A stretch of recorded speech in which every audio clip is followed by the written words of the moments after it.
กพร้อมไหมครับ 말씀들을 주시고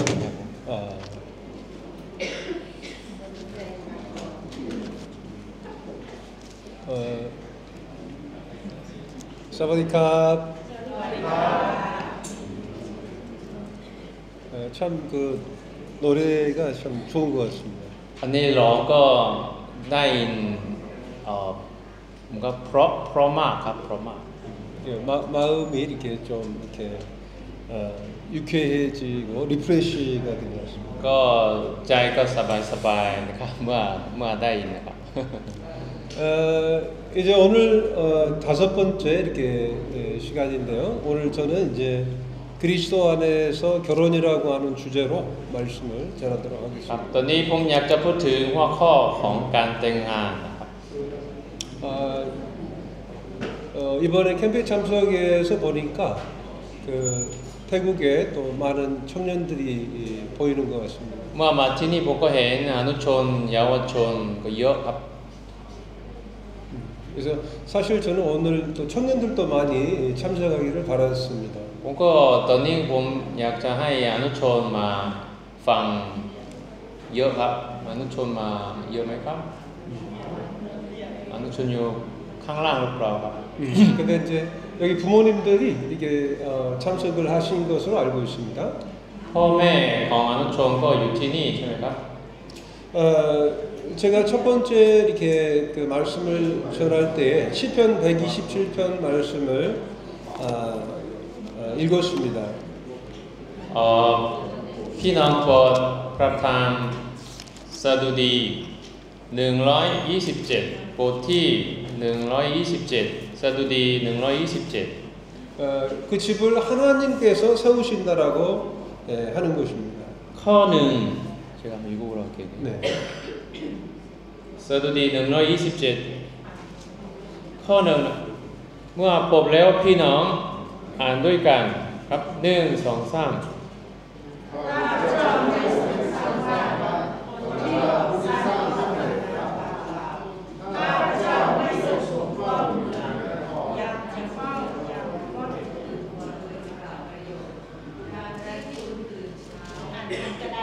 ครับข้อหนึ่งครับข้อหนึ่งโอเคครับขอบคุณครับ 일본 여기를 보고 일본은 성경책을 보고 그런 것 같아요. 아 다른 버전이죠? 이게 1절만 있는 건가요? 몇 절까지 있죠? 아 그래요? 이게 여러 절이 있구나. 여러 절. 예. อันนี้ก็ไม่ใช่ข้อหนึ่งเท่านั้นก็เขียนหลายข้อด้วยกัน 가정은 이 집은 하나님께서 세우신다라고 하는 것입니다. อันนี้ครอบครัวเราต้องรู้ว่าครอบครัวเป็นสิ่งที่พระเจ้าทรงสร้างขึ้น 이 집은 어떤 건물이 아니고 사실은 이제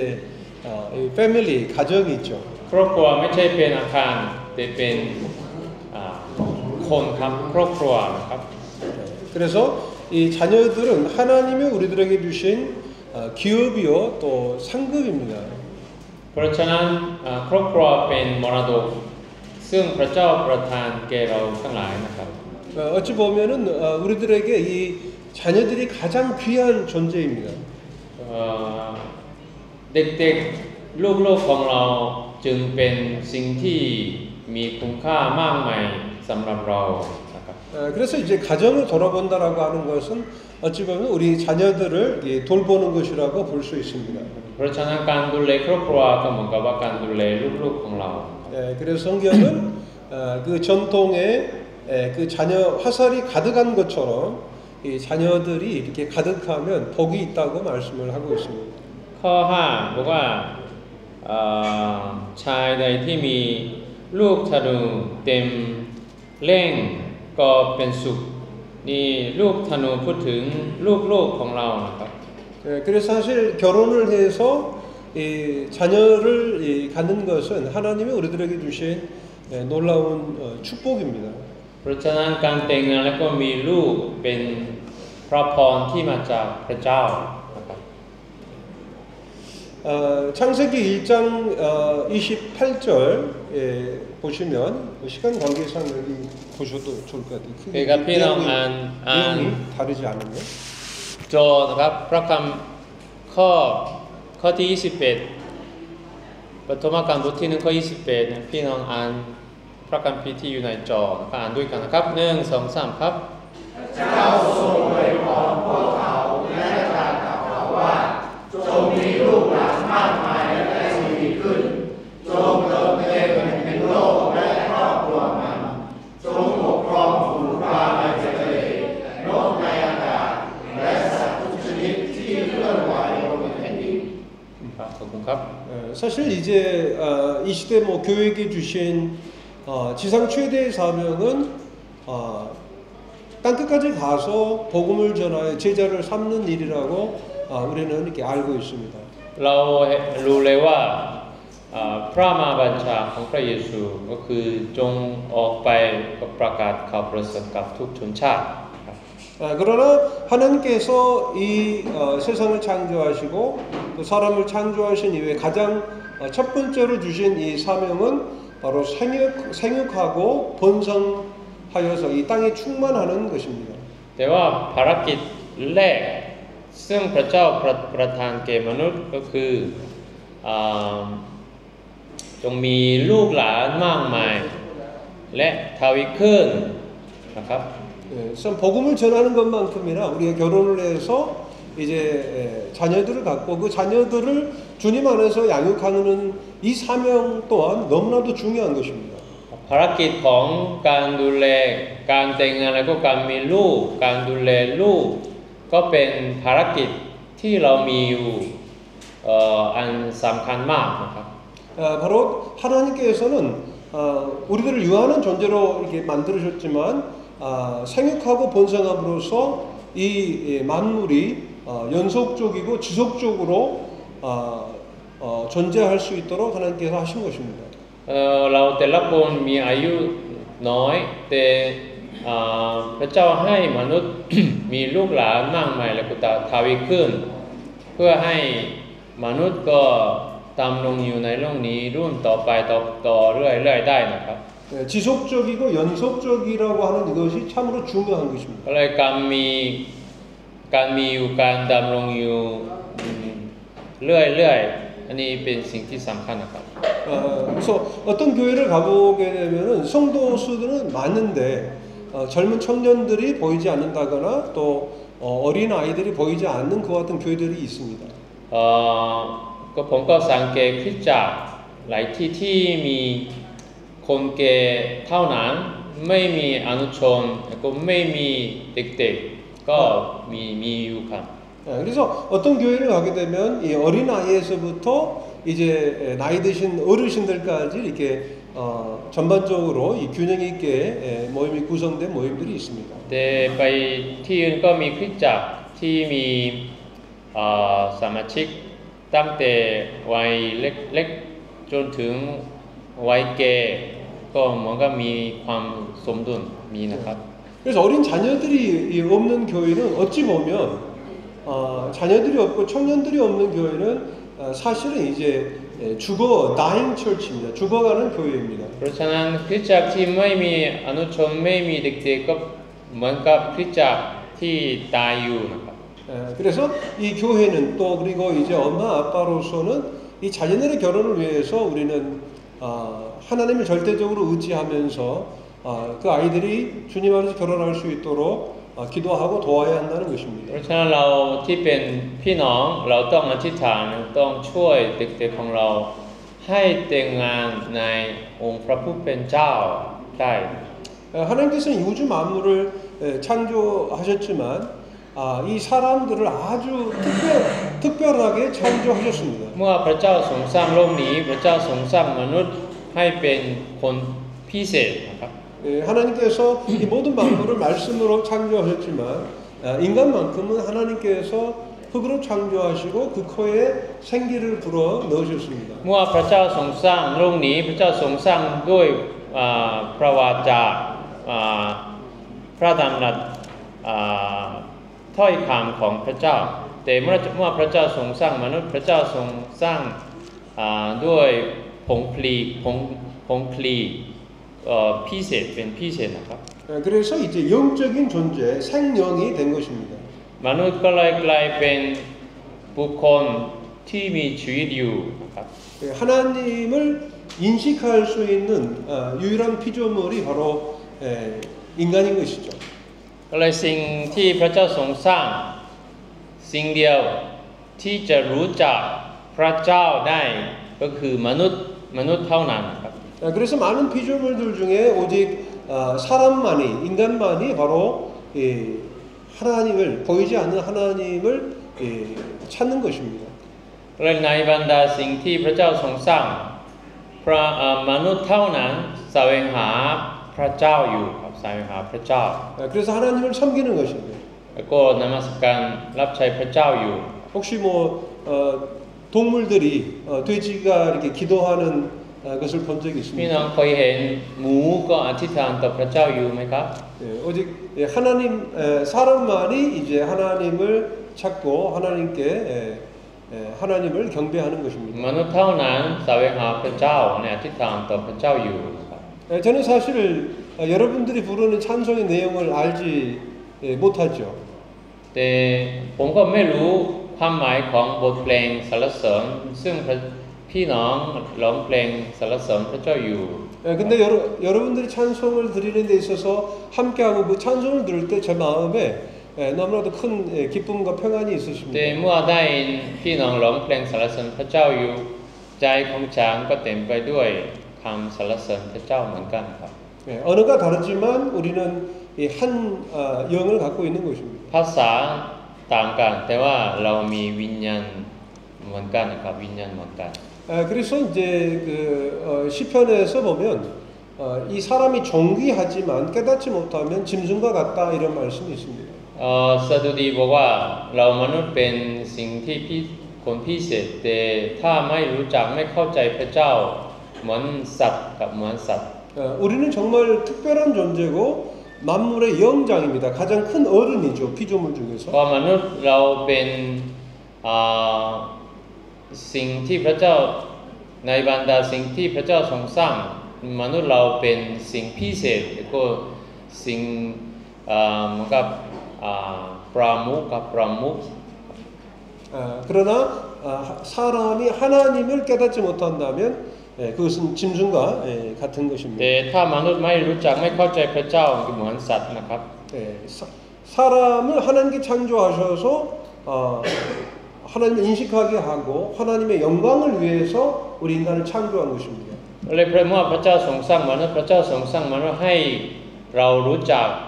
พระเจ้าให้เรามีความสัมพันธ์กับพระเจ้าเป็นพิเศษนะครับ 그래서 이제 하나님께서는 이제 인간을 창조하셨고 또 그 사람에게 이제 아내를 배필로 돕는 배필로 주셨습니다. พระเจ้าทรงสร้างมนุษย์และพระเจ้าทรงสร้างภรรยาให้มนุษย์ด้วยนะครับ 그래서 이 사람이 독처하는 것이 좋지 못하니 내가 그를 위하여 돕는 배필을 지으리라 이렇게 말씀을 하셨습니다. เพราะคัมภีร์บอกว่ามนุษย์อยู่ตามลำพังอยู่แต่ลำพังไม่ดีพระเจ้าจึงทรงสร้างผู้อุปถัมภ์ให้มนุษย์ 하나님 우리에게 주신 그 첫 번째 미션이 뭐라고 그랬죠? 사명이? พันธกิจแรกที่พระเจ้าทรงประทานแก่เราก็คืออะไรครับพี่น้องจำได้ไหมครับ 생육하고 번성하는 것입니다. มีลูกหลานมากมายทวีขึ้น 생육한다라고 하는 것은 이제 아이를 가진다, 자녀를 가진다라고 하는 말입니다. มีลูกมากมายก็คือมีลูกมากมายนะครับนี่ก็ภาษาก็คำใช้คำต่างกันแต่ว่ามีความหมายเหมือนกัน 이 자녀를 낳아서 이제 번성하게 하는 이것이 첫 번째 사명이죠. อะไรพันธกิจแรกที่เรามีอยู่ซึ่งมาจากพระเจ้าก็คือให้เรามีลูกหลานมากมายและทวีขึ้นครับ 남자 혼자 아이를 낳을 수 있습니까? ผู้ชายคนเดียวไม่สามารถมีลูกได้ใช่ไหมครับ 낳을 수 있어요? ได้ไหมครับมีผู้ชายคนเดียวมีลูกได้ไหมครับ 낳을 수 없죠. 미달. 낳을 수 낳을 수 없습니다. 그래서 하나님께서는 이제 남자를 창조하시고 또 그 남자에게서 이제 여자를 만드셔서 이제 돕는 배필로 이제 하나님께서 여자를 남자에게 주신 것입니다. เพราะฉะนั้นพระเจ้าทรงสร้างผู้ชายก่อน แล้วก็พระเจ้าทรงสร้างผู้หญิงมาจากผู้ชาย แล้วก็ทำให้ผู้หญิง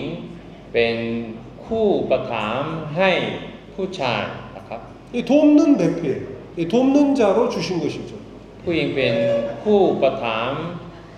ก็กับผู้ชายนะครับ 그래서 이제 아내들은 남편을 돕는 겁니다. เลยภรรยาเป็นผู้ประถามให้สามี 돕는데 도대체 무엇을 위한 것이죠? ผู้หญิงก็เลยช่วยเหลือผู้หญิงอุปถัมภ์อะไรนะครับอุปถัมภ์อะไรครับ 우리는 하나님의 뜻을 이루는 것입니다. อันนี้อุปถัมภ์ก็คือการช่วยเหลือก็คือการช่วยสามีให้สามีสำเร็จน้ำพระทัยของพระองค์ได้ 이 남자들은 하나님의 뜻에 대한 비전을 가지는 것이요. ผู้ชายต้องมีวิสัยทัศน์สำหรับน้ำพระทัยของพระเจ้าชัดเจนนะครับ 그 아내는 남편과 함께 그 뜻을 이룰 수 있도록 돕는 사역을 하는 ก็ 것입니다. ภรรยาช่วยสามีให้สำเร็จน้ำพระทัยของพระองค์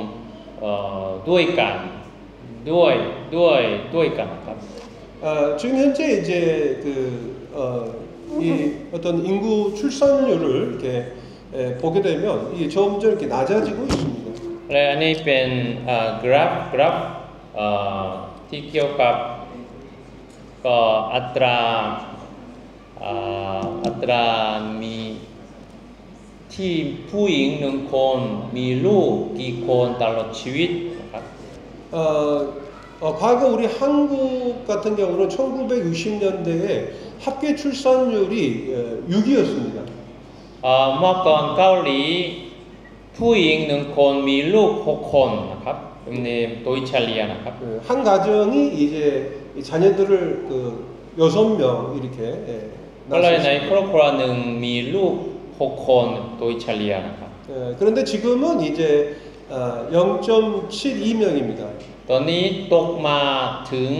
0.72นะครับ 지금 현재 우리들의 어떤 인구를 유지하기 위해서는 이 출산율이 2.5 정도는 돼야 되죠. เราต้องมีอัตราให้กำหนดอัตรามีลูกต้องเป็นเหนือ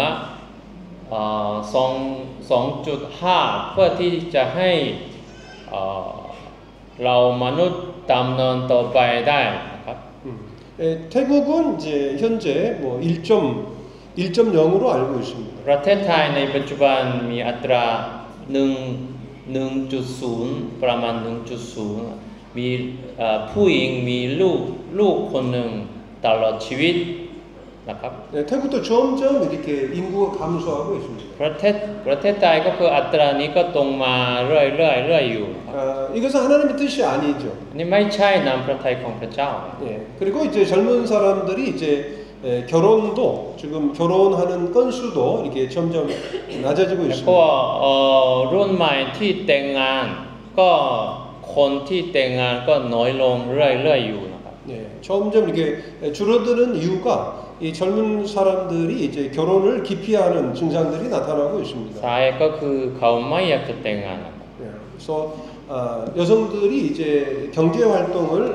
하기 때문에 결혼을 기피하고 있습니다. เพราะนี่ผู้หญิงก็มาทำงานเยอะกว่าเมื่อก่อนก็เลยผู้หญิงก็ไม่อยากจะแต่งงานก็เยอะครับ 그래서 이제 싱글 라이프를 추구하죠. ก็เหมือนกับชีวิตที่เป็นโสดใช่ไหมครับไม่มีคู่ก็เขาชอบครับ 인생은 이게 즐기고 그러나 자기의 의무를 하기는 원치 않는 것입니다. ผมไม่อยากจะทำหน้าที่แต่อยากจะมีความสุขของตนเท่านั้นนะครับ 그래서 혼자 사는 거예요. ก็อยู่คนเดียวก็สบาย 편리함을 추구하는 겁니다. ก็เขาหาความสะดวกสบายครับ 그러나 하나님 뜻은 남자와 여자가 결혼을 해서 자녀를 낳고 가정을 이루는 것이 하나님의 뜻이다라고 하는 것이죠. แต่ผมเชื่อว่าน้ำพระทัยของพระเจ้าคือให้ผู้ชายและผู้หญิงแต่งงานแล้วก็มีลูกนะครับ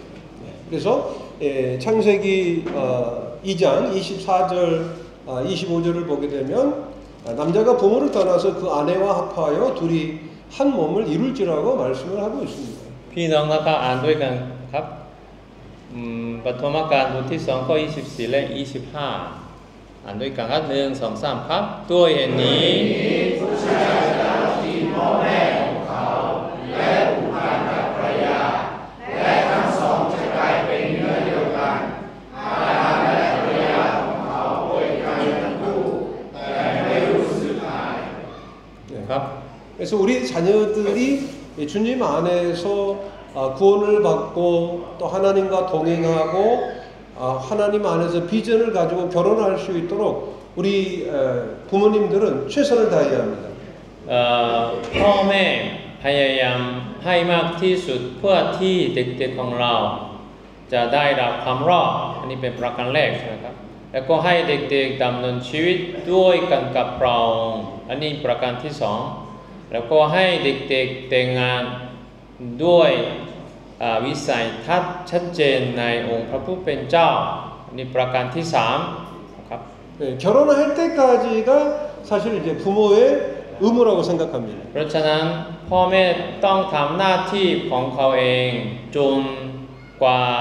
เด็กๆของเราจะแต่งงานนะครับ 네, 그래서 결혼을 통해서 이제 그 부부는 남자와 여자는 부모님을 떠나는 것이죠. เพราะว่าเมื่อแต่งงานแล้วพวกเขาต้องละทิ้งพ่อแม่ 결혼하기까지는 사실 부모님이 자녀에 대한 책임성이 있다라고 하는 ก็ 겁니다. เลยก่อนที่พวกเขาแต่งงานเนี่ยพ่อแม่ต้องทำหน้าที่ของตน 너희들 알아서 해라 이렇게 해서는 안 된다는 ป 거예요. ล่อยอย่างนี้ไม่ได้ 아주 깊이 관여해야 ต้อง 된다는 거예요. แทรกแซงเข้าไปในชีวิตของเขาลึก 뭐 그렇다고 해서 내가 정한 이제 배우자와 결혼해라 이렇게 하는 시대는 아니죠. ๆเราในปัจจุบันเราบังคับไม่ได้ใช่ไหม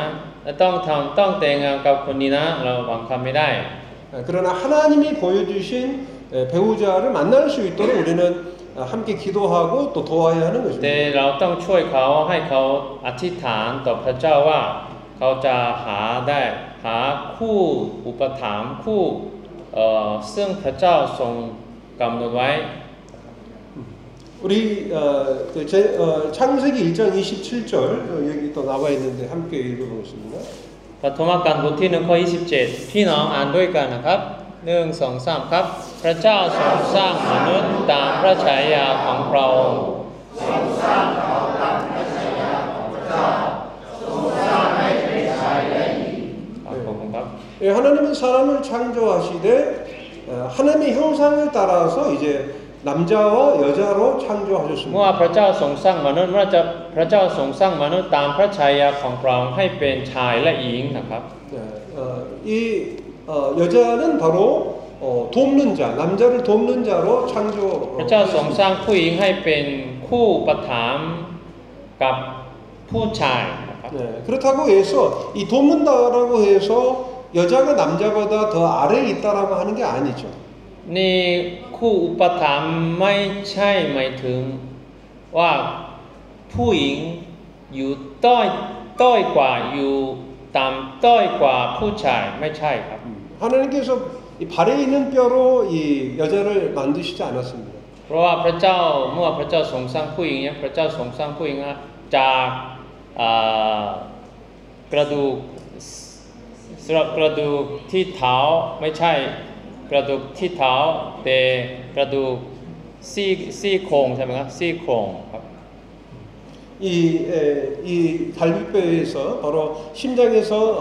정말 가까운 이 뼈에서 이제 여자를 창조한 กระ 거예요. ดูกซี่โครงนี่อยู่ใกล้กับหัวใจนะครับ 정말 남편에게 있어서 아내만큼 더 중요한 것은 없다라고 เพราะฉะนั้น 합니다. ภรรยาเป็นคนที่มีสำคัญมากที่สุดสำหรับสามี 그래서 하나님께서 이제 남자의 그 갈비뼈로 여자를 창조하셔서 그 남자인 아담에게로 이제 주님 하나님께 직접 데리고 오셨습니다. ก็เลยเมื่อพระเจ้าทรงสร้างผู้หญิงจากผู้ชายพระเจ้าทรงนำผู้หญิงมาถึงผู้ชายครับ 이것이 결혼입니다. อันนี้เป็นการแต่งงานนะครับ 남자와 여자가 함께 하는 것이 이제 결혼인 것입니다. ผู้ชายและผู้หญิงอยู่เป็นเนื้อเดียวกัน อันนี้เป็นความหมายของการแต่งงานนะครับ 근데 이제 이게 가능한 일이었으니까 남자와 이제 이렇게 อันนี้ผู้ชายแต่งงานอย่างนี้ผู้หญิงแต่งงานอย่างนี้อันนี้เป็นไปได้ไหมครับอันนี้เป็นไปไม่ได้ใช่ไหมครับ อันนี้ประเทศไทยมากครับประเทศไทย 지금 이제 사실 이제 그 남자와 남자, 여자와 여자가 이제 결혼을 하는 그 같은 시대가 돼버린 ส 것입니다. มัยนี้กลายเป็นสมัยที่ผู้ชายแต่งงานกันผู้หญิงก็แต่งงานกันอย่างนี้นะครับ 제가 알기로는 이제 태국이 이제 그 아시아에서 가장 첫 번째 그 동성 합법 결혼을 합법화한 나라라고 ผ 알고 มก็ 있습니다. ได้ยินว่าประเทศไทยเป็นประเทศแรกที่อนุญาตให้ผู้ชายแต่งงานผู้หญิงแต่งงานตามกฎหมายนะครับ 그것이 올해 이제 합법화가 되었다고 들었습니다. ปีนี้ก็เขา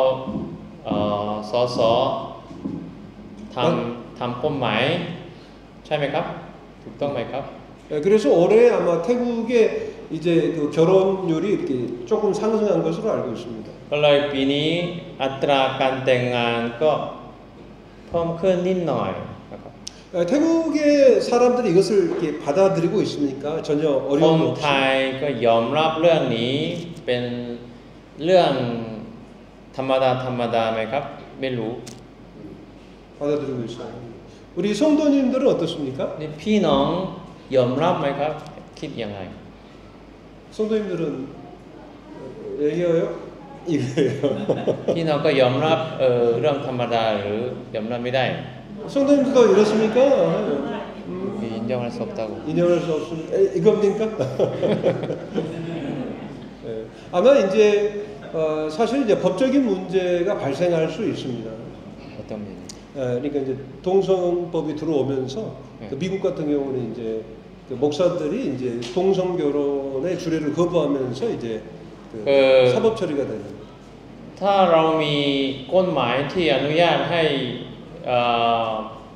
เพศเดียวกันแต่งงานได้ก็จะเกิดปัญหาหลายอย่างขึ้น 그래서 제가 이제 데이비드 형제님에게 한 동성 부부가 우리 데이비드 형제님한테 주례를 서달라고 하면 서주시겠습니까? 제가 한번 ผม 물었었습니다. เคยถามกับอาจารย์ใจว่าเนี่ยผู้ชายมาขอประกอบพิธีเขาสองคนอยากจะแต่งงานนี่อาจารย์ได้จะทำได้ไหมครับผมก็เคยทำกับเขาครับ 주례하시겠습니까? อาจารย์ได้จะทำได้ไหมครับประกอบพิธีใช่ไหมครับ 이렇게 되면 이제 고소를 당할 수가 ถ้า 있습니다. อาจารย์ได้เนี่ยปฏิเสธเขาจะถูกฟ้องตามกฎหมายนะครับ 그럼 이제 우리 솜톰 형님, สมชาติ 솜찬 형제님이 이제 변호를 해주셔야 ส 됩니다. มชาติต้องแก้ตัวคดีเขาครับทนายเขาครับ 형님 준비하셔야 됩니다. ต้องพร้อมก็ต้องเตรียมนะครับถ้าตามกฎหมายไม่รู้กฎหมายประเทศไทยเป็นอย่างไรแต่ 여러분들은 영어를 잘 하시죠? ทุกคนพูดภาษาอังกฤษได้ใช่ไหมครับ 제가 공책에 거짓말을 썼습니다. อ๋อสมมติผม 내가 공책에 거짓말을 썼습니다가 영어로 뭐죠? ถ้าภาษาอังกฤษถ้าแปลเป็นภาษาอังกฤษเนี่ยเช่นผมเขียนคำโกหกในสมมุติโน้ตก็แปลว่าอย่างไรครับเป็นภาษาอังกฤษ 메이저맨님, 영어로 내가 공책에 내가 거짓말을 썼다. ฉันเขียนคำโกหกในสมมุติโน้ตนี่แปลเป็นภาษาอังกฤษว่าอย่างไรนะครับน้องเมย์ครับน้องเมย์ขอแปลนะครับภาษาอังกฤษครับ 볼펜 주세요.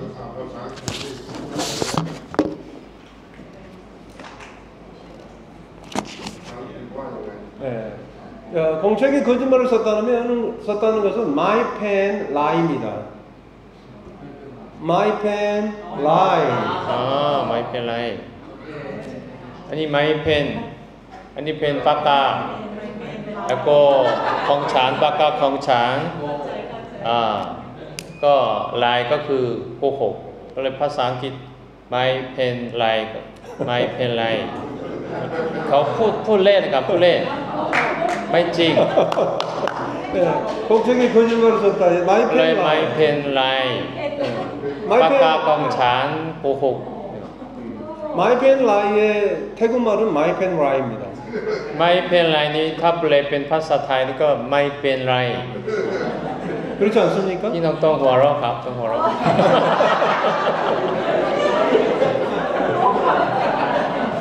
ไม่หัวเราะนี่ยังไม่เข้าใจกัน ใครกับไม่เป็นไร 괜찮습니다고 하지만 사실은 괜찮지 않는 것이죠. ไม่เป็นไรไม่ใช่ไม่เป็นไรไม่เป็นไรไม่ใช่เป็นสิ่งที่ไม่เป็นไรครับ 우리는 결코 이러한 부분에 있어서 거짓말을 해서는 안 됩니다. เราไม่ควรโกหกเกี่ยวกับเรื่องนี้ 그냥 괜찮다고 말해서는 안 เรา 된다. ไม่ควรบอกว่าไม่เป็นไรนะครับ 우리 이러한 부분에 있어서 우리들이 신앙을 지켜야 하는 เรา 것입니다. ต้องรักษาความเชื่อของเราให้มั่นคงเกี่ยวกับเรื่องนี้ 하나님의 이 지혜는 물론 이제 우리들의 그 삶을 사는 데 있어서 마이펜 라인은 참 필요하다고 บาง 생각합니다. ครั้งในการดำเนินชีวิตของเราคำว่าไม่เป็นไรเป็นคำที่จำเป็น 그것은 이제 사람들을 배려하는 데 있어서 아주 좋은 태도라고 저는 เพราะ 생각합니다. ว่าเราเกรงใจคนอื่นแล้วก็คิดถึงคนอื่นคิดถึงสภาพของคนอื่นอย่างนี้นะครับ 그러나 모든 면에서 우리가 그렇게 해서는 안 된다는 것이죠. ไม่ใช่ทุกครั้งทุกกรณีนะครับ 그래서 이 야고보서 3장 17절에 보면 พระธรรมยากอบบทที่3ข้อ17ถ้าพี่น้องพบแล้วอ่านด้วยกันบทพระธรรมยากอบบทที่3ข้อ17นะครับเมื่อพบแล้วอ่านด้วยกันครับ1 2 3แต่ปัญญาที่มาจากเบื้องบนนั้นบริสุทธิ์สงบสุขอ่อนโยนพร้อมที่จะรองรับผู้อื่นเต็มไปด้วยความเมตตาและคุณดีงามไม่ลำเอียงและไม่น่าซื่อใจผล 하나님의 이 지혜는 첫째가 성결한 것입니다. 있네요 조금 아까 없어가지고ปัญญาที่มาจากพระเจ้าคือ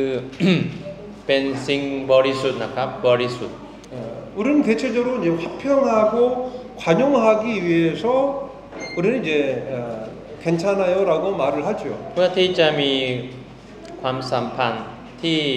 สงบสุขและอ่อนโยนเราพูดบ่อยๆว่าไม่เป็นไรไม่เป็นไร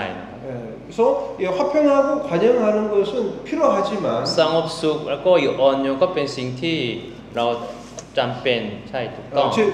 가장 먼저 첫 번째로 중요한 것은 แต่ว่าคำแรกสิ่ง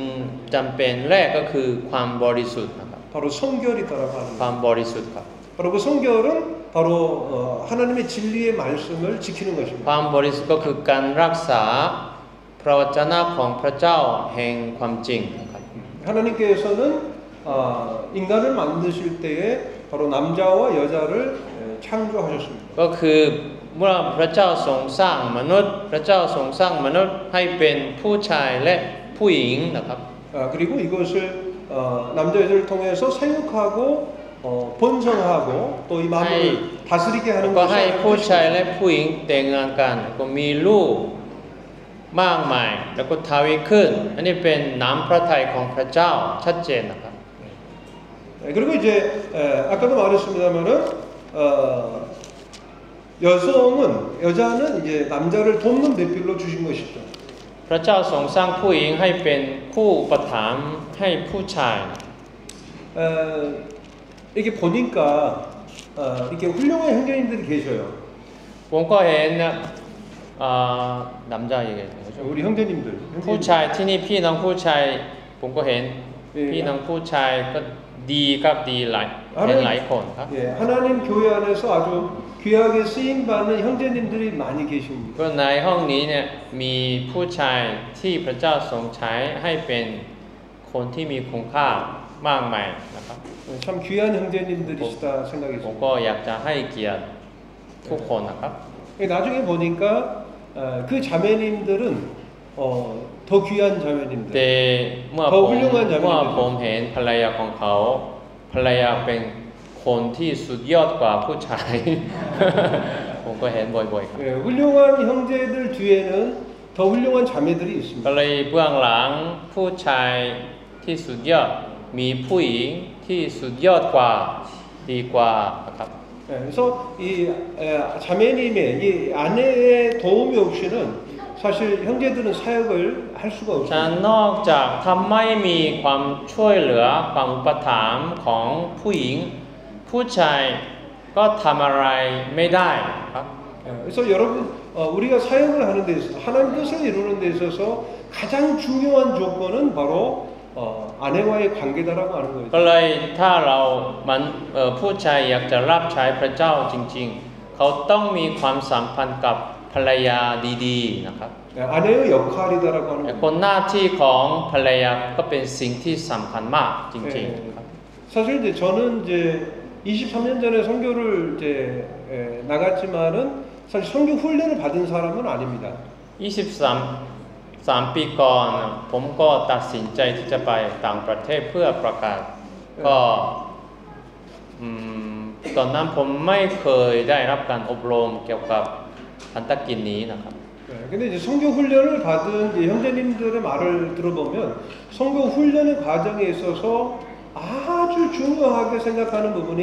아내와의 관계였다고 말합니다. ก็บางคนก็ได้รับการอบรมเกี่ยวกับเรื่องนี้แล้วก็เมื่อเขาได้รับการอบรมเขาเห็นความสำคัญของความสัมพันธ์ระหว่างสามีกับภรรยามากมายนะครับ 선교 훈련을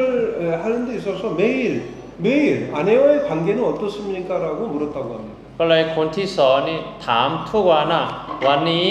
มีความสัมพันธ์กับภรรยาเป็นอย่างไรบ้างทุกวันเขาถามนะครับ 선교 사역에 있어서 교회 사역에 있어서 다시 말하면 하나님 뜻을 이루는 데 있어서 가장 중요한 것은 바로 아내와의 관계이죠. ก็เลยในการทำหน้าที่ทำพันธกิจของพระเจ้าก็สิ่งที่สำคัญมากก็คือเราดำเนินความสัมพันธ์กับภรรยาดีหรือไม่นะครับ 네, 우리 청년 형제님들은 정말 이제 그 결혼을 위해서 간절히 기도해야 됩니다. อนุชนในห้องนี้ครับต้องอธิษฐานเพื่อการแต่งงานครับด้วยใจจริงจังทุกวัน 우리 청년 자매님들도 결혼을 위해서 정말 기도해서 내가 도와서 함께 하나님 뜻을 이룰 어떤 짝을 위해서 기도해야 ฉะ 합니다. นั้นเราต้องอธิษฐานเพื่อคู่ซึ่งสามีภรรยาจะร่วมกันรับใช้พระเจ้าเพื่อให้นำพระทัยของพระเจ้าสำเร็จในชีวิตของเขาได้ต้องอธิษฐานเพื่อเรื่องนี้ด้วยใจจริงจัง 그래서 이 돕는 자라고 하는 것은 아까 말했지만은 낮은 위치에 있는 존재가 아닙니다. คำว่าคู่ประถมไม่ใช่เป็นคนที่อยู่ใต้คนที่ต้อยตามต้อยไม่ใช่นะครับ 그래서 이 시편 33편 20절에 보니까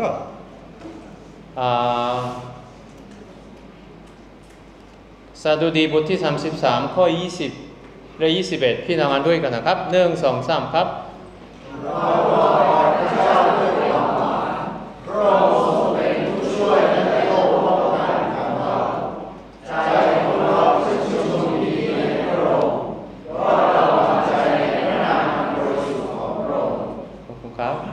바로 하나님이 우리들을 돕는 자라고 말씀하고 있습니다. พระเจ้าทรงเป็น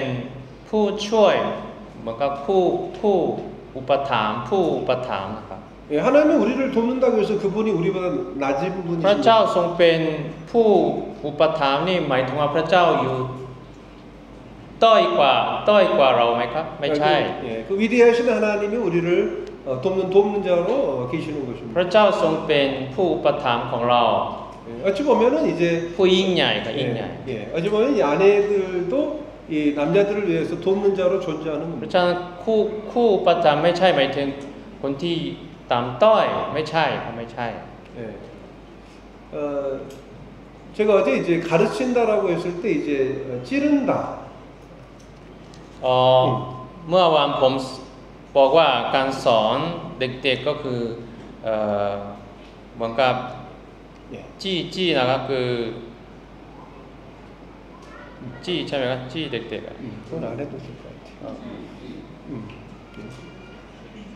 จี้ก็ให้ปลุกขึ้นตื่นขึ้นนะครับ 찌르고 이 가는 거죠. แล้วก็ทำให้แหลกครับคม 그래서 아주 날카롭게 만드는. ทำให้มันคมนะครับ 우리 자매님들 남편들을 이렇게 찌르고 이렇게 갑니까? ภรรยาในพี่น้องภรรยานี้จี้สามีให้ปลุกขึ้นตื่นขึ้นก็ทำให้สามีแหลกคมที่พระเจ้าทรงใช้ได้ใช่ไหมครับ 사실 이제 찔림을 당하고 이렇게 갈굼을 당하는 것은 이렇게 썩 유쾌한 것은 แล้ว 아닙니다. มันก็โดนจี้นี่ไม่ใช่เป็นสิ่งที่เรารู้สึก 그러나 สบายใจ 아내들의 역할을 통해서 우리 형제들이 빛나게 되는 겁니다. แต่เมื่อภรรยาทำหน้าที่ดีๆเนี่ยสามีก็จะกลายเป็นคนที่พระเจ้าทรงใช้ได้เยอะครับ 어찌됐든 간에 이 결혼하는 이 형제와 자매 남편과 아내는 동일한 목적을 이 삶의 이유와 목적을 가지고 เพราะ 있어요. ฉะนั้นสามีภรรยาในพระเจ้ามีเป้าหมายเดียวกันก็มีทิศทางเดียวกันนะครับ 창세기 24장에 보게 되면은 이제 그 자녀의 결혼을 위한 그 부모의 역할에 대해서 생각할 수 있는 말씀이 나와 있습니다. ปฐมกาลบทที่24มีเรื่องราวเกี่ยวกับ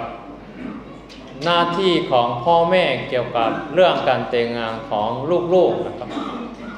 아브라함이 어느 날 자기 집의 모든 소유를 맡은 늙은 종을 부릅니다. วันหนึ่งอับราฮัมเรียกคนใช้คนหนึ่งที่ดูแลทรัพย์สมบัติทั้งหมดของครอบครัวนะครับ 우리는 이 장면을 통해서 우리 부모는 어떤 역할을 해야 되는 것인가 하는 부분을 생각을 해야 될 것입니다. ในบทที่24ก็เราก็เห็นได้ว่าพ่อแม่ควรจะทำหน้าที่อะไรสำหรับลูกๆเรื่องแต่งงานของการแต่งงานของเขานะครับ 한번 얘기 말씀을 화면을 통해서 한번 읽어볼까요? 2절 พี่น้องเห็นพระคัมภีร์เห็นไหมครับ 2절부터 4절까지 쭉 읽으면 บทที่24ข้อ2ถึง4นะครับถ้าเห็นได้ก็อ่านด้วยกันนะครับ1 2 3ครับ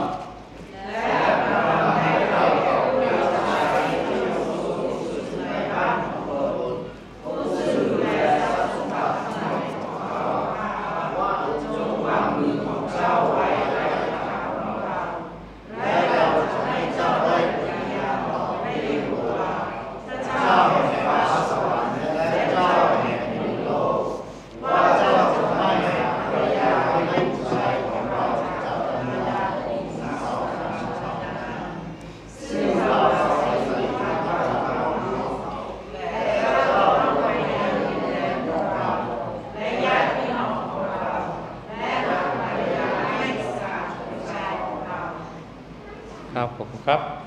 아브라함은 이제 늙은 종 엘리에셀을 이제 불러서 자기의 아들의 그 신부를 이렇게 찾으러 자기 고향 땅으로 보냅니다. อับราฮัมเรียกคนใช้คนหนึ่งเพื่อไปหาภรรยาของลูกชายไปยังแผ่นดินที่อับราฮัมเคยอาศัยอยู่นะครับ 가나안 땅에서 가나안 족속 중에서 택하지 말고 내 고향 내 족속에게서 가서 이삭을 위하여 내 그 아내를 택하라 이렇게 อับ 말씀합니다. รามบอกว่าไม่ไปไม่หาภรรยาจากจากคนคานาอานแต่ต้องไปยังดินแดนของเราของอับรามเองเพื่อหาภรรยาให้ลูกชายนะครับ 왜 그렇습니까? ทำไมครับ 왜 가나안 땅에서 택하지 않고 자기 고향 그 족속에게로 가서 그 아내를 택하라고 말하고 있는 것입니까? ทำไมบอกว่าไม่หาภรรยาจากคนคานาอานแต่ต้องไปยังดินแดนของอับราฮัมเมื่อก่อนนะครับ 아브라함의 아들 이삭과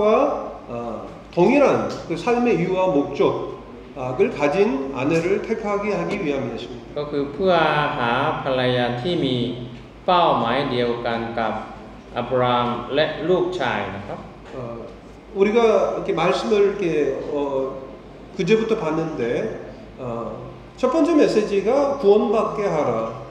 คาบแรกผมพูดถึงให้เด็กๆได้รับความรอดนะครับ 그리고 하나님과 동행하게 คา 하라. บที่สองผมพูดถึงให้เด็กๆดำเนินชีวิตด้วยกันกับพระองค์นะครับ 그리고 하나님 안에서 비전을 갖게 แล้ว 하라였습니다. ก็ให้เด็กๆมีวิสัยทัศน์ในพระเจ้านะครับ 근데 우리의 자녀가 배우자를 만나는데 구원을 받지 않았다거나 하나님과 동행하지 않은 사람이다거나 또 하나님 안에서 동일한 비전을 갖지 않게 될 때 그의 결혼 생활이 과연 행복하겠느냐라고 하는 เพ 것입니다. ราะฉะนั้นถ้าสมมุติเด็กๆของเราจะแต่งงานกับคนที่ยังไม่ได้รับความรอดหรือแต่งงานกับคนที่ถึงแม้ว่าได้รับความรอดแล้วแต่คนที่ไม่ได้ดำเนินชีวิตด้วยกันไม่ได้ดำเนินชีวิตด้วยกันกับพระองค์หรือแต่งงานกับผู้เชื่อแต่ไม่มีวิสัยทัศน์ชัดเจนในพระองค์ก็ชีวิตของเขาจะมีความสุขจริงได้ไหมครับ 여러분들의 자녀들의 배우자들을 위한 조건이 뭡니까? พี่น้องคิดอย่างไรครับลูกๆของเราจะแต่งงานกับคนแบบไหนพี่น้องมีมาตรฐานของตนอะไรนะครับ 우리 이제 아까 손찬 형제님, สมชาติ 손찬 형제님의 딸, 우리 아주 예쁜 딸이 이렇게 올라왔습니다. เมื่อกี้เราเห็นลูกสาวน่ารักน้องแพรขึ้นมาบนเวที 지금 몇 살이죠? ตอนนี้อายุเท่าไหร่ครับ10 ขวบ몇 살이라고? 10살. 네. 네, 그럼 이제 큰 딸이 몇 살인가요? ลูกสาวคนโตอายุเท่าไหร่ครับ19살 19살. 19살이면 이제 뭐 한 5년 후나 6, 7년이 되게 되면은 아마 이제 결혼을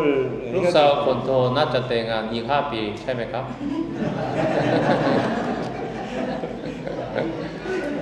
อย่าเขายังไม่มีแฟนยังไม่มีคู่ครับ 태국어는 이야기해 주면 ผมพูดภาษาไทยกับเรา 아직 뭐 이제 예. 필요 없다고 아니 그렇죠. 지금은 없지만 그 시간이 바로 곧 온다는 ก็ 거예요. 5 ปีก็ผ่านไปเร็วๆครับ 아마 젊은 층들은 아마 이제 외모를 이렇게 보게 되겠죠. ก็รุ่นใหม่เขาจะน่าจะเห็นรูปร่างข้างนอกรอหรือสวยหรืออย่างนี้ครับ 우리 형제님들은 이제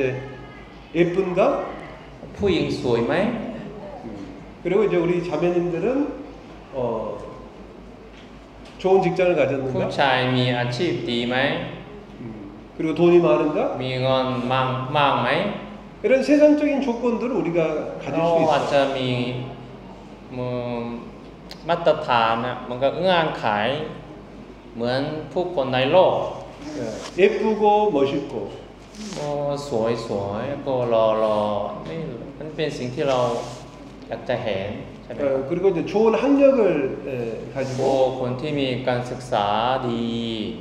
좋은 직장을 คน 가지고 ที่มีอาชีพที่ทำงานก็ดีนะครับ 또 많은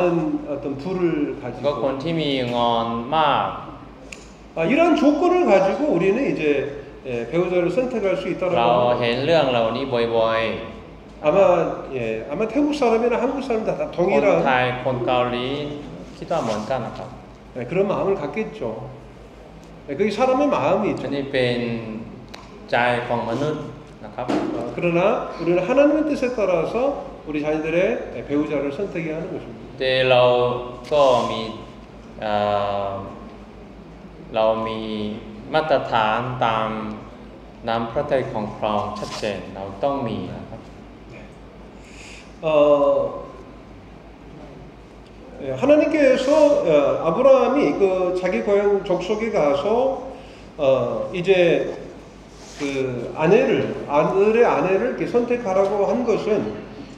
그리고 이제 그 여자가 이 땅으로 오지 않으면 어떻게 할까요? 당신의 아들을 그쪽으로 보낼까요?라고 묻습니다. 여기 보면 여기 5절 6절 ข้อ 5คนใช้คนนั้นถามว่าอย่างนี้ครับถ้าผู้หญิงคนนั้นไม่ยอมตามข้าพเจ้ามายังดินแดนนี้ข้าพเจ้าจะทำอย่างไรดีข้าพเจ้าจะทำอย่างไรดีเขาถามว่าอย่างนี้ข้อ 5เนี่ยอ่านด้วยกันก็ได้ครับโอเคข้อ 6ด้วยนะครับ1 2 3ครับ ผู้รับใช้คนนั้นจึงถามว่าถ้าหญิงนั้นไม่ยอมตามข้าพเจ้ามายังดินแดนนี้ข้าพเจ้าจะต้องพาบุตรชายของท่านกลับไปยังดินแดนที่ท่านจะมานั้นหรืออับราฮัมตอบว่าระวังให้ดีอย่าพาบุตรชายของเรากลับไปที่นั่น ครับขอบคุณครับ 여자가 나를 따라오지 않으면 당신의 아들을 그쪽으로 보낼까요? 이렇게 묻습니다. ก็ถ้าผู้หญิงคนนั้นไม่ยอมตามฉันมายังดินแดนนี้ก็ฉันจะต้องพาลูกชายของท่านกลับไปที่โน่นหรือเปล่าใช่ไหมครับเขาถามว่าอย่างนั้นนะครับ 그때 아브라함은 그럴 수 없다고 อับ 말합니다. รามปฏิเสธเนี่ยทำอย่างนี้ไม่ได้ 내 아들을 그쪽으로 보내지 말라. ก็ส่งลูกของฉันไปที่โน่นไม่ได้ 그 여자를 이제 이곳으로 오게 ต้อง 하라. ให้ผู้หญิงคนนั้นมาที่นี่นะครับ 왜 그렇습니까? ทำไมครับ 바로 하나님의 기업이 하나님의 상급이 그곳에 있기 때문이다. เพ 하나님의 ราะ 기업이 있기 ม 때문에. รดกของพระเจ้ามรดกที่มีศักดิ์ศรีของพระเจ้าอยู่ที่นี่นะครับ 바로 아브라함은 하나님이 약속하신 그 기업의 땅을 이렇게 가지고 있습니다. เพราะอับรามมีมรดกมีที่มีศักดิ์ศรีของพระเจ้ามีแล้ว 하나님 주신 기업을 자녀에게도 주기를 원한 것입니다. อับรามอยากจะให้มรดกที่มีศักดิ์ศรีที่มาจากพระเจ้าให้กับลูกชายลูกสะใภ้ด้วยนะครับ 사랑하는 형제 자매님들, 우리 자녀들에게 참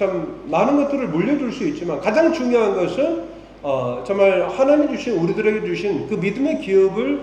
물려줘야 된다는 เรา 거죠. อาจจะให้สิ่งหลายอย่างให้กับลูกๆของเราได้ แต่ว่าสิ่งหนึ่งที่มีคุณค่ามากมายที่สุดซึ่งเราจะสามารถให้กับเด็กๆของเราได้ก็คือมรดกที่มีศักดิ์ศรีของพระเจ้า 그래서 이제 do not take my son back there. 내 아들을 그곳에 가게 하지 마. อย่านำลูกชายของฉันไปที่โน่นนะครับ 그 여자가 그 아내가 이곳으로 오게 하라. ให้ผู้หญิงคนนั้นมาที่นี่นะครับ 이것은 무엇입니까? 다른 게 아니고 다른 어떤 기준보다도 이 여자가 바로 하나님을 소망으로 삼고 하나님 안에서 비전을 갖는 여인이어야 됐다라고 하는 거죠. มาตรฐานที่เราต้องมีเกี่ยวกับเรื่องการแต่งงานก็คือผู้หญิงต้องเป็นคนที่มีวิสัยทัศน์เหมือนกันคนที่มีมุมมองเดียวกันเกี่ยวกับมรดกที่มีศักดิ์ศรีของพระเจ้านะครับ 그래서 우리 부모님들은 분명한 자녀의 결혼에 있어서 분명한 조건을 가지고 있어야 된다는 거예요. ก็เลยเราต้องมีมาตรฐานชัดเจนตามพระคัมภีร์นะครับ 외모나 학력이나 그 직장이 조건이어서는 안 된다는 ไม่ 거예요. ใช่รูปร่างข้างนอก เช่นงานหรืออาชีพหรืออะไรต่างๆมาตรฐานของเราไม่ควรเป็นแบบนี้นะครับ 하나님 안에서 구원받고 하나님과 동행하고 하나님 안에서 비전을 갖고 있는 것인가라고 하는 그 같은 조건을 가지고 우리 자녀들의 배우자를 선택해야 มาตร 합니다. ฐานของเราต้องเป็นอย่างนี้ครับเขาเป็นคนที่ได้รับความรอดชัดเจนไหมเขาเป็นคนที่ดำเนินชีวิตด้วยกันกับเราไหมเขาก็เป็นคนที่มีวิสัยทัศน์ชัดเจนเกี่ยวกับมรดกที่มีศักดิ์ศรีของพระเจ้าไหมนะครับ 그래서 이제 아브라함은 그와 같은 조건을 가지고 이제 그 종인 엘리에서를 보내서 그 아들의 아내를 이렇게 택하게 되는 เลย 것입니다. เมื่ออับรามส่งคนใช้คนนั้นเนี่ยอับรามให้เขามีมาตรฐานชัดเจนอย่างนี้นะครับ 그래서 이 두 가지, 이 조건과 바로 엘리에서를 보내는 것입니다. ก็เลยเมื่ออับรามส่งคนใช้คนนั้นเนี่ยก็มาตรฐานเกี่ยวกับเรื่องนี้เกี่ยวกับการแต่งงานของลูกชายนี่ต้องเป็นอย่างนี้เขามีมาตรฐานชัดเจนนะครับ 그 엘리에셀의 그 종의 이름의 뜻은 무엇입니까? คนใช้ก็คนนั้นชื่อเอลียเซลครับ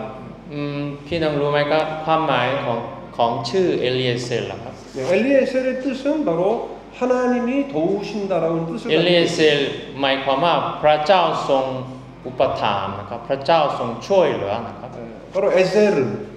엘리에세르, 에세르가 바로 이 돕는다라고는 뜻을 เอลีก็คือพระเจ้าแล้วก็เอเซลก็คือพระเจ้าทรงช่วย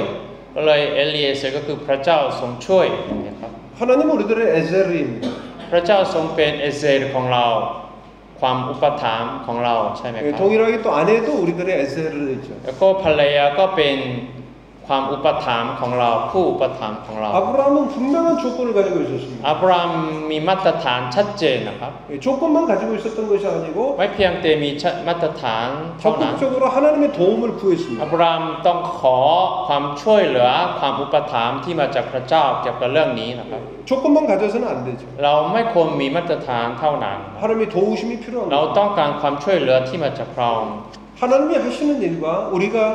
하는 일이 있는 것입니다. สิ่งที่เราต้องทำแล้วก็สิ่งที่พระเจ้าทรงช่วยเรามีทั้งสองอย่างนะครับ 그래서 우리는 하나님 도우심을 간직히 구해야겠습니다. ก็เลยเราต้องขอพระเจ้ามาทรงช่วยมาทรงอุปถัมภ์เรานะครับ 자녀의 구원도 เรื่องการความรอดของลูกของเรา 자녀들이 하나님 안에서 동행하는 것, เรื่องที่เขาจะดำเนินชีวิตด้วยกันกับพระองค์ 하나님 안에서 비전을 갖는 것, เรื่องที่เขามีวิสัยทัศน์ชัดเจนในพระองค์ 우리 자녀들이 하나님 안에서 결혼하는 것도 เรื่องที่เขาก็แต่งงานกับ 하나님 도움이 คนที่เหมาะสม 필요합니다. ในพระองค์ก็เป็นทุกอย่างเป็นสิ่งที่เราต้องการความช่วยเหลือของพระเจ้านะครับ 우리 마음대로 되지 않는 거죠. อันนี้เราบังคับอะไรไม่ได้เพราะว่าเราทำอะไรไม่ได้ด้วยกำลังของเราเองนะครับ 가인과 같은 아들도 있고 아벨과 같은 아들도 있고 เราก็มีลูกเหมือนใครก็มีเหมือนอาเบลก็มีนะครับ 그래서 하나님의 도우심만을 우리는 구할 เล 수 ย 있는 เรา 것입니다. สิ่งที่เราต้องทำก็คือขอ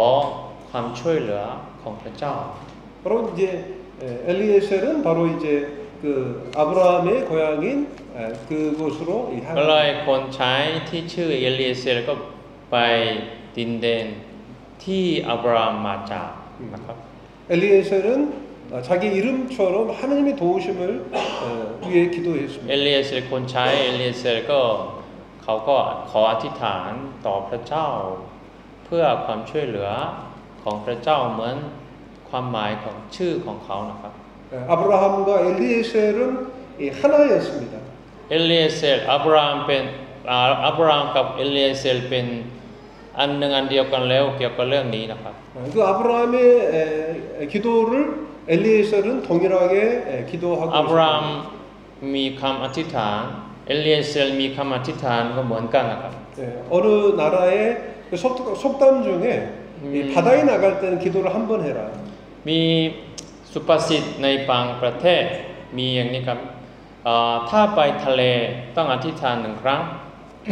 전쟁에 나갈 때는 2번 해라. ถ้าไปเมื่อไปสงครามก็ต้องอธิษฐาน2 ครั้ง 그러나 결혼할 때는 3번 해라. เมื่อแต่งงานนี่ต้องอธิษฐาน3 ครั้ง 결혼이 그만큼 중요하다라고 하는 것이죠. เพราะว่าการแต่งงานเป็นสิ่งที่สำคัญมากที่สุด 그래서 이제 엘리에셀은 하나님 앞에 간구하고 기도합니다. เอลียเซรก็เลยขออธิษฐานความช่วยเหลือของเรา 그리고 이제 그 땅에 가서 기도했을 때 하나님께서는 순적하게 한 여자를 이렇게 만나게 해요. เมื่อเอลียเซรอธิษฐานด้วยใจจริงจังอย่างนี้พระเจ้าทรงช่วยพระเจ้าทรงนำผู้หญิงที่เหมาะสมมาก็ให้เอลียเซรพบกับผู้หญิงคนนั้นได้นะครับ 45절 46절입니다. ปฐมกาลบทที่24ข้อ45และ46นี่มันใช่ไหมครับ 없어요. ข้อ44ข้อ45และ46บทที่24ข้อ45และ46พี่น้องอ่านด้วยกันอันนี้ที่จอไม่มีนะครับต้องเปิดเองนะครับ24บทที่24ข้อ45และ46อ่านด้วยกันนะครับ1 2 3ครับ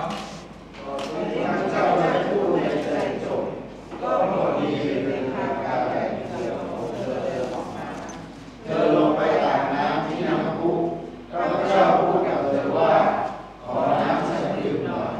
เธอก็รีบลดเรือของเธอจากปากของเธอและว่าเชิญดื่มเธอ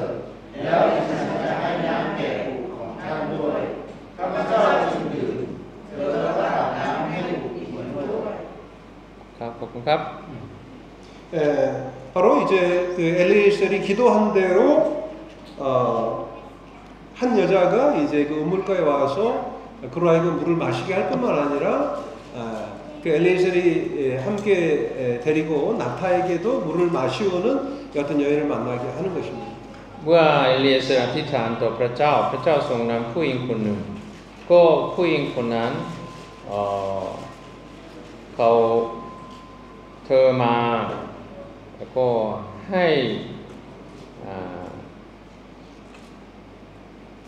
้น้ำแก่อูฐของคนชายนั้นก็ใ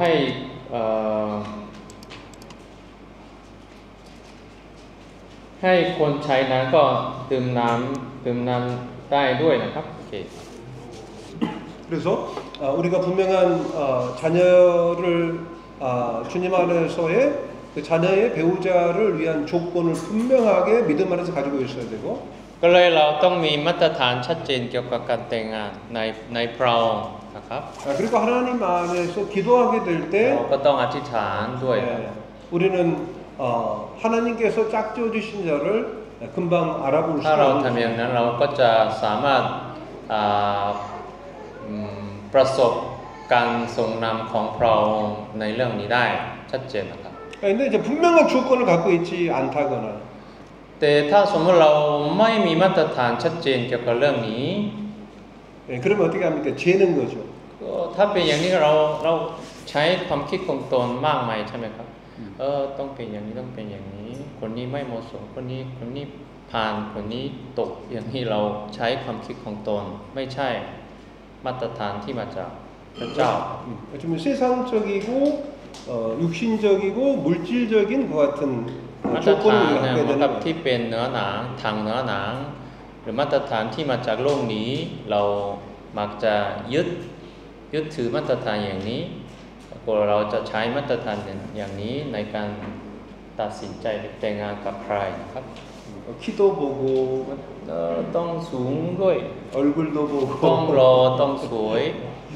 성적표도 วัน 보고 นี้เขาได้คะแนนเท่าไหร่ 복잡해요. ต้องขี่เยอะๆครับ 분명하고 선명하지가 않습니다. มาตรฐานนี่ไม่ถูกต้อง 그러나 우리가 분명한 주님 안에서의 그런 영적인 조건을 가지고 그리고 기도하게 되면 주님께서 선명하게 그런 것들을 แต่ 보여주십니다. ผมเชื่อว่าถ้าเรามีมาตรฐานทางไฟวิญญาณชัดเจน แล้วก็เมื่อเราอธิษฐานด้วยใจจริงจังเพื่อขอความช่วยเหลือที่มาจากพระองค์ชัดเจนเราก็จะพระเจ้าจะทรงนำเราในเรื่องนี้ชัดเจนนะครับ 아브라함의 바람과 엘리에셀의 기도대로 하나님께서는 정말 그 귀한 그 신부를 ก็เลย 보여주셨습니다. ตามคำอธิษฐานของอับรามและเอลียเซรว่าพระเจ้าทรงนำผู้หญิงที่เหมาะสมมาถึงอิสากลูกชายของอับรามอย่างนี้ครับ 그런 조건과 그렇게 기도했을 때 리브가처럼 정말 착하고 또 부지런한 신부를 만날 수 있었습니다. คนใช้คนนั้นสามารถพบกับผู้หญิงที่เหมาะสมมากชื่อเลเบคาเมื่อเขามีมาตรฐานชัดเจนแล้วก็เมื่อเขาอธิษฐานนะครับ 고린도후서 6장 14절 말씀을 또 함께 읽어보겠습니다. 2 โครินธ์บทที่6ข้อ14พี่น้องอ่านด้วยกันนะครับพระธรรม2 โครินธ์บทที่6ข้อ14บท2 โครินธ์บทที่6ข้อ14นะครับอ่านด้วยกัน1 2 3ครับ คนที่ไม่เชื่อว่าความชอบธรรมจะมีผู้ส่วนอะไรกับความธรรมและความสว่างจะเข้าสนิทกับความมืดได้อย่างไร ครับอย่าเท่าเทียมเองกับคนที่ไม่เชื่อบอกว่าอย่างนี้นะครับ 믿지 않는 자와 함께 멍에를 매지 말라고 말씀을 하고 있습니다. บอกว่าอย่างนี้ครับโอเคครับ 멍에를 결혼이라고 하는 것은 함께 멍에를 매는 삶이죠. การแต่งงานก็คือการเข้าเทียมเองนะครับ 근데 어떻게 믿는 사람과 믿지 않는 사람이 어떻게 함께 그 멍에를 맬 수가 있겠습니까? ก็เลยการเข้าเทียมเองก็ผู้เชื่อเข้าเทียมเองกับคนที่ไม่เชื่ออันนี้เป็นไปไม่ได้นี่ครับ 그래서 이 태국도 이제 그걸 뭐라고 그러죠? 그 소를 통해서 이렇게 땅을 기경합니까? อันนี้คนประเทศไทยนี่ใช้วัวใช้ควายก็ไถไร่ไถทุ่งนาไหมครับประเทศไทย 예, 근데 어떻게 이제 그 소와 나귀를 함께 이렇게 멍에를 매서 그 땅을 갈 수는 없는 겁니다. อันนี้วัวหรือควายและลาอันนี้ชนิดต่างกันนี่ให้ทั้งสองเข้าเทียมเองกันแล้วก็ให้ไถไร่ไถนาอย่างนี้อันนี้ไม่ได้ครับ 그래서 정말 동일한 비전을 가지고 함께 할 수 있는 배우자를 만날 수 있도록 우리는 자녀들의 결혼을 위해서 기도해야 되겠습니다. เพราะฉะนั้นเราต้องอธิษฐานต่อพระเจ้าว่าลูกๆของเราจะแต่งงานกับคนที่เชื่อไม่ใช่คนที่ไม่เชื่อ 하나님께서는 우리 사람을 하나님의 영광을 위해서 창조하셨습니다. พระเจ้าทรงสร้างเราให้เราถวายพระเกียรติแด่พระเจ้า 하나님께서 사람을 창조하시되 남자와 여자로 พระ 창조하셨습니다. เจ้าทรงสร้างมนุษย์ให้เป็นผู้ชายและผู้หญิงนะครับ 사람이 남자가 혼자 사는 게 좋지 못하기 때문에 하나님께서는 여자를 창조하사 돕는 배필로 남자를 이렇게 พระเจ้าทรงแนะ 남자에게 นำ 주셨습니다. ผู้ชายอยู่คนเดียวไม่ดีพระเจ้าจึงสร้างผู้หญิงจากผู้ชายให้เป็นคู่ประถามกับผู้ชายนะครับ 이제 두 사람이 아니고 이제 한 사람이 된 것입니다. ทั้งสองคนจึงไม่ใช่แยกกันแต่เป็นเนื้อเดียวกันเป็นหนึ่งอันเดียวกันอันหนึ่งอันเดียวกันแล้วนะครับ 하나님께서 짝지어 주셔서 멍에를 메고 함께 가게 하신 것입니다. ก็เลยพระเจ้าทรงให้ทั้งสองคนก็เท่าเทียมกันก็ไปทางเดียวกันด้วยกันนะครับ 그래서 하나님의 뜻과 하나님의 영광을 위해서 함께 살게 ดำเนินชีวิตด้วยกันเพื่อพระสิริของพระองค์เพื่อถวายพระเกียรติแด่พระองค์อย่างนี้นะครับ 그곳에 놀라운 소망과 기쁨과 평안이 있는 อัน 것입니다. นี้เป็นน้ำพระทัยของพระเจ้าเมื่อเราเชื่อฟังอย่างนี้เราก็จะมีความสุขเรามีสันติสุขแท้จริงได้นะครับ 우리 자녀들이 하나님이 짝지어 주신 자와 함께 결혼할 수 있도록 우리 부모님들이 힘써 เพ 기도해야 ราะฉะนั้น 됩니다. พ่อแม่ ต้องอธิษฐานว่าเด็กๆของเราจะแต่งงานกับคนเชื่อผู้เชื่อซึ่งพระเจ้าทรงพอพระทัยนะครับ 마지막으로 이 말씀을 함께 읽고 첫 번째 시간을 เรา 마치도록 จะอ่านมัทธิวด้วยกันครับพระธรรมมัทธิวบทที่19ข้อ4ถึง6อ่านด้วยกันนะครับ1 2 3ครับพระองค์ตรัสตอบว่า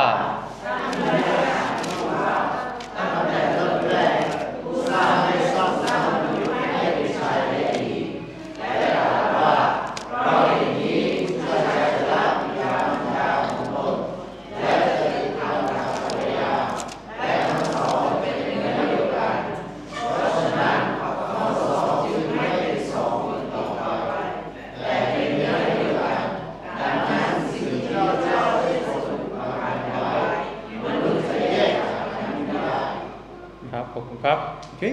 그래서 이제 혹시 못다한 내용이 있으면 그 다음 Q&A 시간에 함께 나누도록 하겠습니다. ทุกคนเนี่ยข้อนี้เข้าใจแล้วใช่ไหมครับโอเคดังนั้นผมจะจบที่นี่แล้วก็ถ้ามีอะไรที่เรายังไม่คุยก็คือในช่วง Q&A ครับตอบคำถามและคำตอบนี้เราจะคุยต่อไปได้ครับโอเคขอบคุณครับ